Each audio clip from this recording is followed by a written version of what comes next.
It's Friday Night Live with Vince, pregame, postgame show. Your destination for top high school previews and wrap-ups with Vince and his team. Buckle up and hang on for Friday Night Live.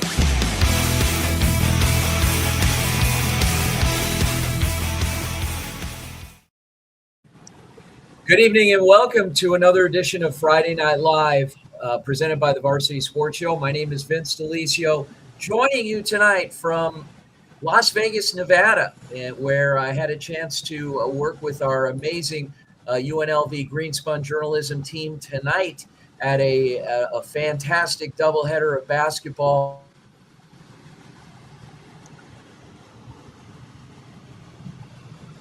University of Arizona, Cole Bruntz, and from Arizona State, Braden Solomon. Cole, Braden, how's it going? Going well, Vince, going well. Going good as well. Awesome. You guys have had quite a week. I know the games have been spread out a little bit. I had a doubleheader tonight. Cole, I know you had a game last night. Braden, you had a game earlier in the week. Real quick recap, and I know we're going to hear about those games in a little more detail, but Braden, starting with you, your game was a little earlier in the week. When was it? Who was it? Yeah, so this was on Wednesday. It was between Saguaro and Mesquite. Definitely start off as a really slow game for Saguaro. They really just ton of sloppy mistakes, just turnovers, just bad shots, like travels, whatnot. And then near the end of the first half, they got like a 1-point lead heading into the third quarter. And as soon as that started, they just took off and ran with it, and just Mesquite had no chance. But it was quite a good game to watch. I enjoyed going to that. Awesome. And then last night, and Saguaro with the win. Last night, Cole, you were in obviously in Tucson. A pretty good matchup with Sal Point. Tell us a little bit about that one. Yeah, so the game was last night. Sal Point ended up winning. They won. It was 62-57. Micah Mountain, they were ahead pretty much the whole game until like the fourth quarter. They had tons of turnovers. Sal Point did at the beginning, which I kind of think, that's how they fell behind. But in the end, the player of the game, Omar, he was putting up, good shots, and he was getting good rebounds for second chance points. And they ended up on top. Awesome. Well, without further ado, I know the show is an hour later tonight to accommodate our late finish here in Las Vegas. So we appreciate you guys all joining us. I'm going to turn it over. Cole and I are going to turn it over to Braden, who's going to welcome our first guest. Take it away.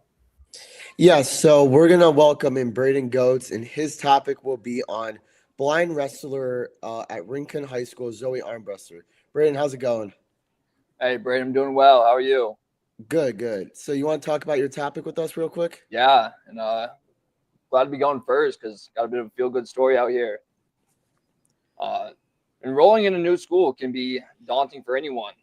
And joining a new sports team that you've never competed in, that can be scary.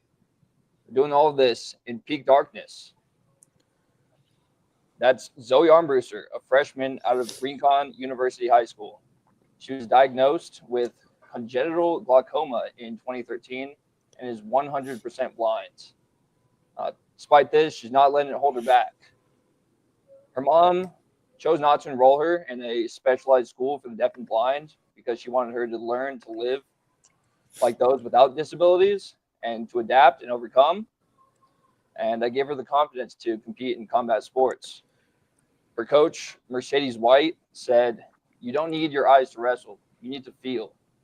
And she has all her athletes wear blinders while they practice to try to make an even field for everyone.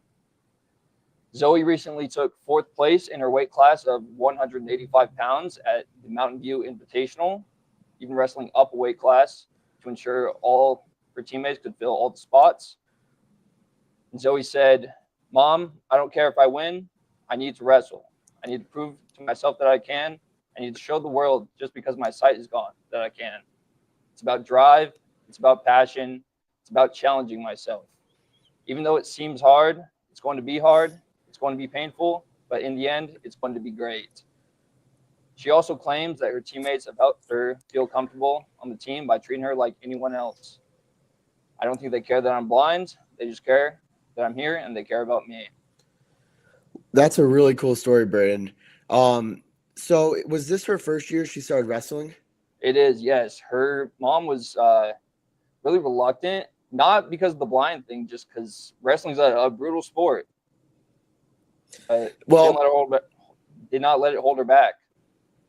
well, thank you, Brandon, for coming on. We truly appreciate it. Now, we're going to have Cole rejoin me as we move on to our second topic.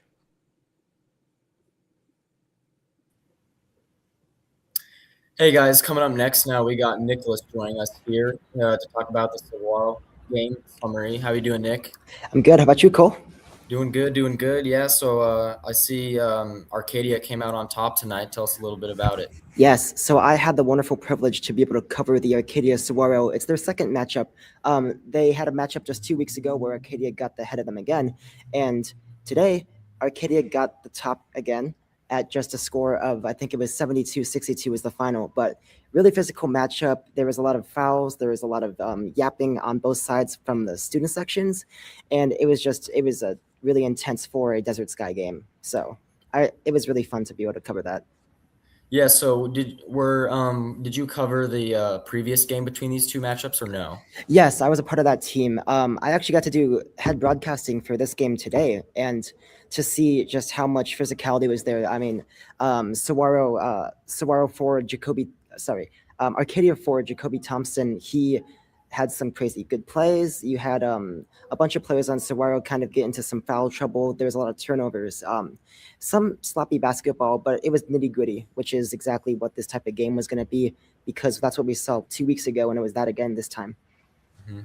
For sure. Yeah. Do you think, did you see any differences out there between the first game and second game between either of these teams worth preparation or anything like that? Yeah, I mean, with Saguaro, their whole game plan going into this was just trying to find Arcadia's number, try and see if they could do anything different this time. And what Arcadia had done, which was play physical, play like close ball, covering everyone, doing double coverage as much as they possibly can.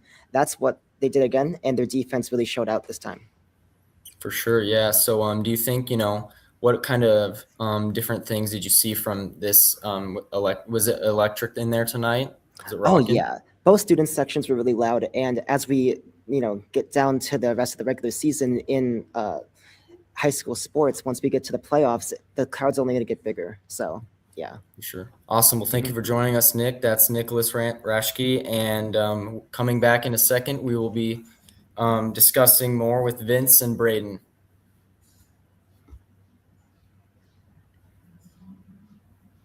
With the F1 season starting soon, I thought I'd give you a quick intro to how it all works. Formula One currently has 11 teams, and each team has 2 drivers, meaning there are 22 drivers on the track every weekend. Teams also have a reserve driver just in case one of their main drivers cannot race during the Grand Prix weekend. The season begins with preseason testing in February, which gives a chance to test the cars. Then, starts in March through December, there will be 24 races around the world. The typical Grand Prix format is standard. Friday is practice 1 and 2, Saturday is practice 3, and qualifying. Then Sunday is going to be the main event. Then we have qualifying, which is how the grid is set. In Q1, Q2, the slowest 6 drivers are eliminated each round, and then Q3 is where top 10 fight for pole position. During each race, teams can choose between 3 different tire compounds: soft, medium, and hard. Tire choices completely depend on strategy, track conditions, and weather. If the race is dry, they must at least use 2 different tire compounds. If not, and it is raining, teams switch between intermediate or full wet tires. Each race is relatively the same. They all have the same point system. Then they are all racing to go to the Drivers' Championship, which is the best driver, and Constructors' Championship, which is the best team. Welcome back to Friday Night Live, presented by the Varsity Sports Show. Vince Delicio, joined by Cole Bruns from the University of Arizona and Braden Sullivan from Arizona State. Guys, great show so far. Some pretty cool recaps of some pretty exciting matchups, and like I said, we're going to talk a little bit more about the two games that I was fortunate enough to have been a part of tonight from our very own Ansley Pavlicek, who will be joining us here in a bit. But impressions so far, guys? I mean, at this point in the season, we're getting ready for the playoffs here pretty soon. Yeah, definitely impressive basketball from Saguaro. Their point guard, Pierce Harrington, has been the key guy for their team. Like, he's averaging almost 20 points. He's leading the conference's 4A Sky or Desert Sky region. He's leading the conference in points per game. He's their number one guy they go to. And then they have so many other guys they can vent to if they need an open bucket, need a rebound, whatever the case may be. He's their main guy. Awesome. What about down in Southern Arizona, Cole? Yeah, I mean, the basketball scene down here is pretty electric for sure. We got tons of good matchups, and I mean, these teams they're trying to make a playoff push for sure. Okay. All right. And with that, I'm going to turn it over to Braden. Yep, thank you. Now we will be moving on to a new topic, which we will be staying in basketball. It'll be Ethan Kinney talking to us about the NBA trade deadline. Ethan, how's it going? Hi, Braden. How are you doing today? Good.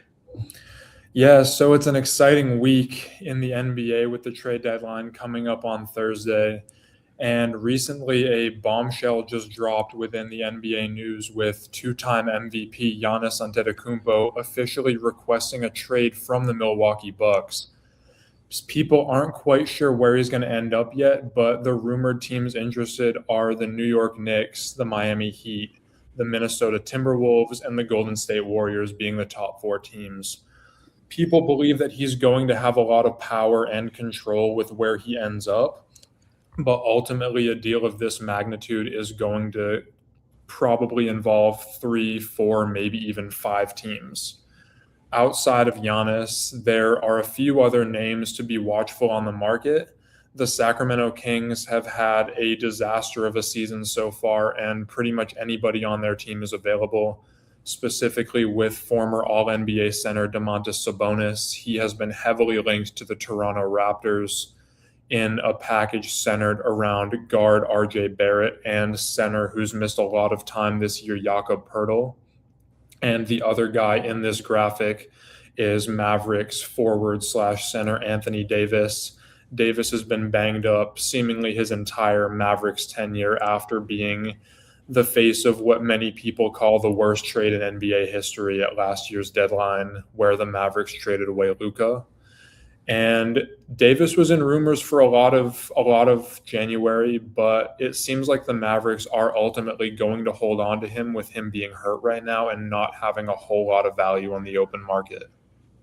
So, with saying that, between Giannis and Sabonis, who would you guess would ideally be traded at the deadline? I think Sabonis is pretty much guaranteed to go. The Kings have no real use to keep somebody like him. And Giannis, while he did officially request a trade, the Bucks aren't just going to move the best player they've ever had if the package isn't exactly what they want, and they could very easily wait till the offseason to make that trade. Thank you, Ethan. I appreciate that. And we will be bringing back Cole as we move on to our next report. Hey guys, coming up and joining us next will be Ansley Pavlicek, who is giving us a game recap on the Gorman basketball game. Hey Cole, yeah, it was such a crazy game. It was such a crazy game for the boys basketball game. It was really like up and down. Liberty started off great, and then Gorman caught up, and it was actually a pretty tight game, which we kind of expected at the broadcast because both teams are at the time of the game was 5-0 in league play, so we knew that this was going to be a good game. Mm-hmm. What was the atmosphere like in there with the game being, such high caliber? Oh, it was incredible. The atmosphere was really loud. Sometimes whenever Liberty made a clutch basket at the end of the game, you could hear the fans war, and then it became so loud it kind of got hard to hear in my headpiece. So it was a crazy atmosphere. And do you have any player of the games to talk about? Oh, yes. Tyus Thomas of Liberty. He was incredible for incredible for the Patriots. He started off hot. He made some clutch threes. He made some clutch shots at the end of the game. He also hit some 3-pointers that helped Liberty build up their lead, which eventually led them to winning. So it's definitely Tyus Thomas for me for the player of the game. For sure. And, how do you think Gorman is going to be able to bounce back from this heartbreaking loss?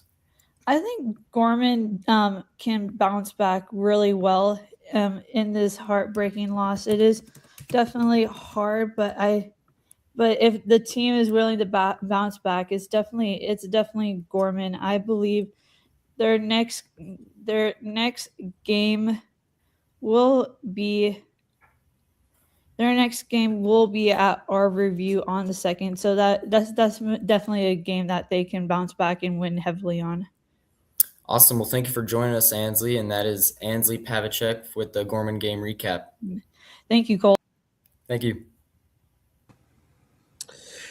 Now joining us will be Nam Lee, and they will be doing a recap on the South Point Catholic game on Thursday. How's it going? Good. Thank you for having me.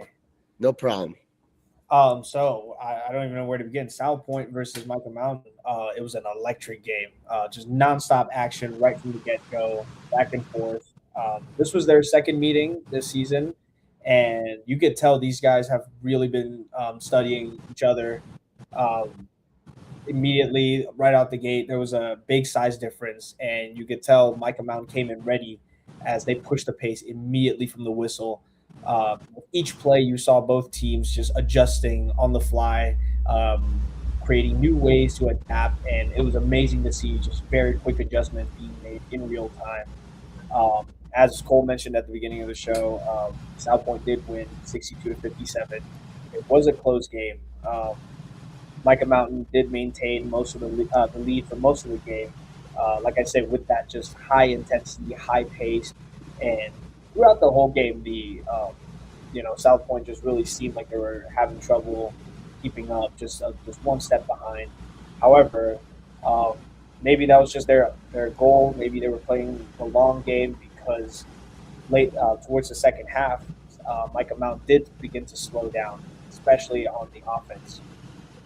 And South Point really took advantage of that. They really started to bring up the pace later in the game, and that's what allowed them to get themselves back in the game and eventually come out with a win.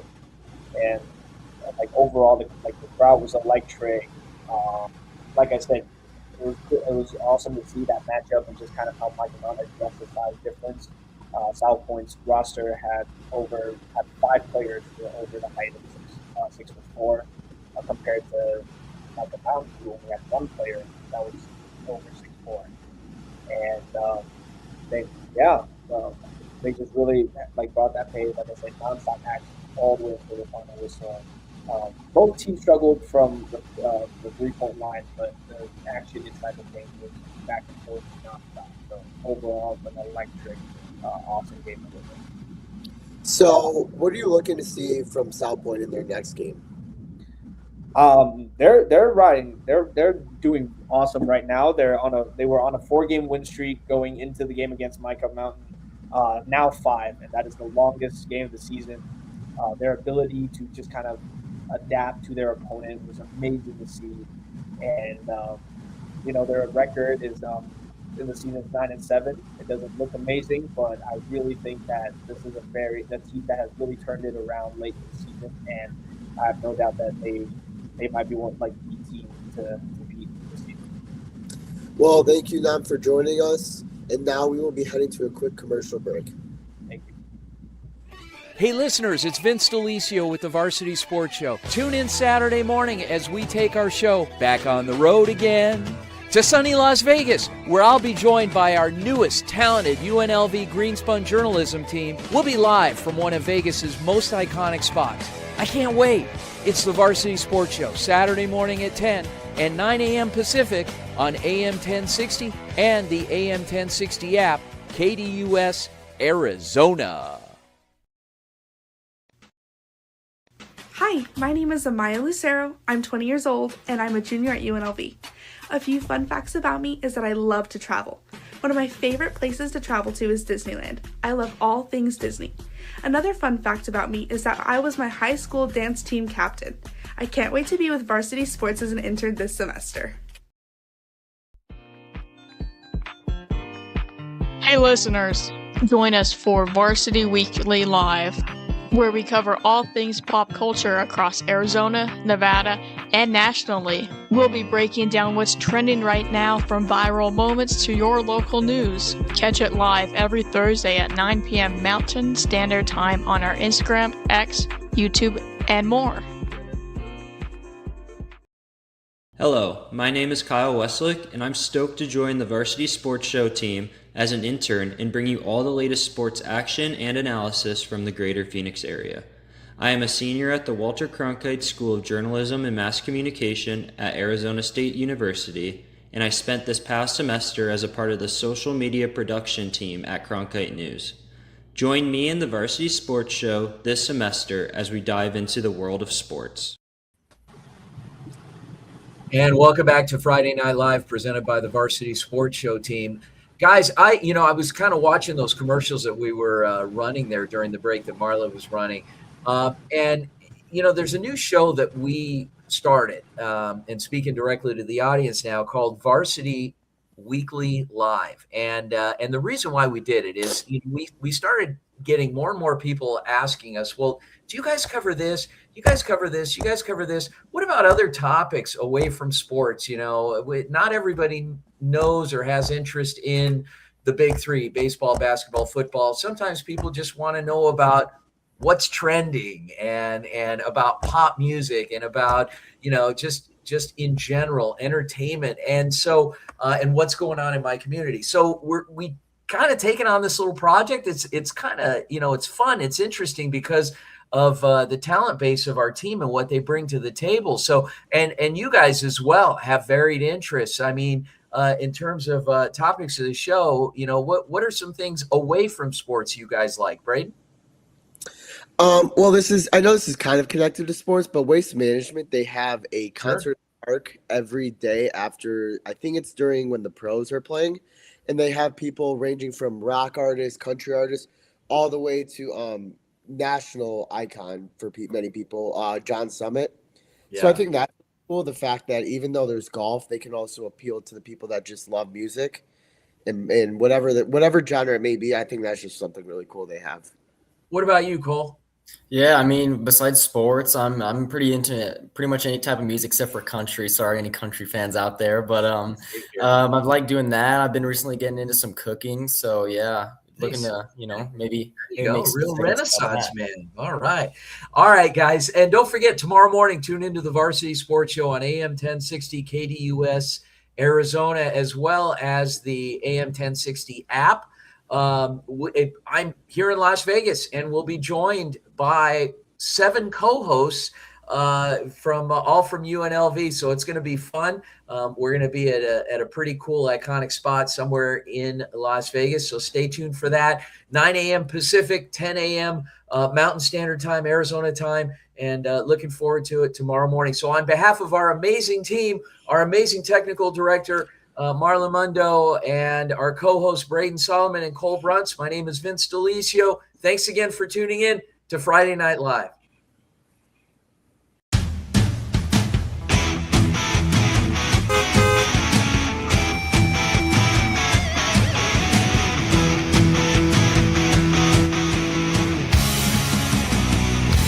It's Friday Night Live with Vince, pregame, postgame show.